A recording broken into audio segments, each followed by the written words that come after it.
بسم اللہ الرحمن الرحیم۔ بارش اور بجلی کڑک کی دعائیں۔ بارش ہوتے وقت بارش میں جسم کا کچھ حصہ گیلا کرنا مستحب ہے۔ انس رضی اللہ تعالیٰ عنہ سے مروی ہے کہ ایک بار ہم رسول اللہ صلی اللہ علیہ وسلم کے ساتھ تھے تو بارش ہونے لگی، تو رسول اللہ صلی اللہ علیہ وسلم نے اپنے جسم سے کپڑا ہٹایا اور بارش میں گیلا کیا۔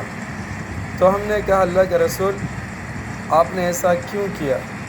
تو آپ صلی اللہ علیہ وسلم نے فرمایا یہ اپنے پروردگار کے پاس سے ابھی آئی ہے، مسلم۔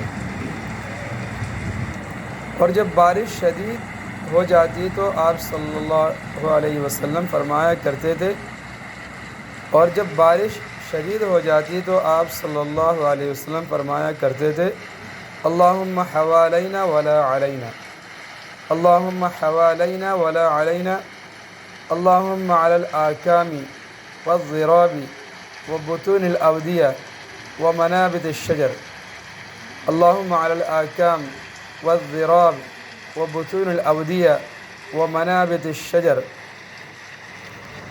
اللہم حوالینا ولا علینا۔ اے اللہ ہماری بجائے ہمارے ارد گرد بارش نازل فرما۔ اللہم علی الآکام، یا اللہ ٹھیلوں پر، والضراب پہاڑیوں پر، وبطون الأودية وادیوں پر، ومنابت الشجر اور درختوں کے اگنے کی جگہ یہ بارش نازل فرما۔ بخاری۔ جب کہ کڑک سننے کے وقت دعا کے بارے میں عبداللہ بن زبیر رضی اللہ تعالی عنہما سے مروی ہے کہ وہ جس وقت کڑک سنتے تو گفتگو کرنا چھوڑ دیتے اور کہتے سبحان الذی یسبح الرعد بحمدہ والملائکۃ من خیفتہ، سبحان الذی یسبح الرعد بحمدہ، میرا رب پاک ہے، کڑک حمد کے ساتھ اس کی تسبیح کرتی ہے، والملائکۃ من خیفتہ، اور فرشتے اس کے خوف سے تسبیح بیان کرتے ہیں۔ سورۃ الرعد کی آیت۔